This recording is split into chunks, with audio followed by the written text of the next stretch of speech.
ప్రజలే కేసీఆర్ తోలుదీస్తున్నారు. ప్రజాస్వామ్యంలో ఆ హక్కు ప్రజలకే ఉన్నది. మంత్రి పొన్నం ఎస్ ప్రజలకే ఉన్నది. సర్వ హక్కులు ప్రజలకే ఉన్నాయి.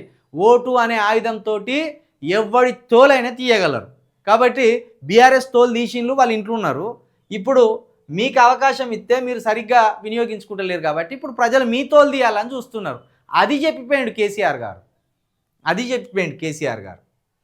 ప్రజాస్వామ్యంలో ఆ హక్కు ప్రజలకే ఉన్నది. మంత్రి పొన్నం తోలు తీసే అంశాలు ఏవి ఉన్నా అసెంబ్లీకి వచ్చి చర్చించాలని సవాల్. అసెంబ్లీకి ఎందుకే, అసెంబ్లీకి రాండి ఏదో బాక్సింగ్ రింగ్కు రాండి అన్నట్టు మాట్లాడుతున్నారు. ఆయన బయటికి వచ్చి పోయిండు, మీరు ఆగమాగం అవుతాంటిది. గది జాలేదా? నెమ్మదిగా కూర్చున్న మీకు ఇప్పుడు మొత్తం భారం పెంచిపోయిండు. ఈ చెప్పుకోలేని పరిస్థితికి తీసుకొచ్చిపోయిండు. 48 గంటలుగా మీకు నెమ్మది లేకుండా చేసిపోయిండు ఆయన.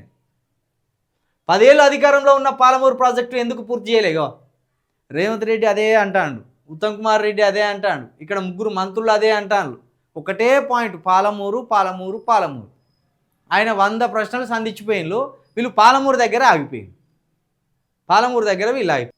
ఏపీకి నిధులు తరలిపోతున్నా కేంద్రం వివక్షపై కేసీఆర్ ఎందుకు మాట్లాడలే? ఆయనే చెప్పిండుగా, మాకు కేంద్రం సహకరించకపోయినా మాకున్న దాంట్లో ప్రజలకు ఈ తెలంగాణకు ఏదో చేసే ప్రయత్నం చేసినామని. కేంద్రం మాకు సహకరించలేదు అప్పుడు అని డైరెక్ట్ చెప్పిండుగా కేసీఆర్, స్పష్టత ఇచ్చిండు. ఇప్పుడు ఏమంటాను రేవంత్ రెడ్డి గారు ఏమన్నాడు? రేవంత్ రెడ్డి గారికి అయితే చంద్రబాబు నాయుడు తోటి మోడీ గారితో మంచి సంబంధాలు ఉన్నాయి కదా, మరి మీరెందుకు సాధించుకత్తలేరు?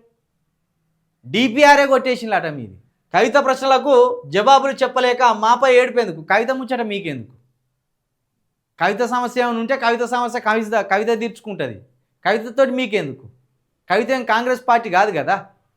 ఆమెను మధ్యలోకి తెచ్చుకొని ఒకటి ఇప్పుడు మీకు డిఫెన్స్ చేసుకోవడానికి కవితను చూపెడతాను. మీరు కవిత ఏమైనా ఉంటే కవిత పోరాటం కవితది ఉంటుంది, కవిత ఏడుపు కవితది ఉంటుంది. ఆమెతో మీకెందుకు? మీరు చెప్పే ప్రశ్నలు మీరు చెప్పారు అదండి.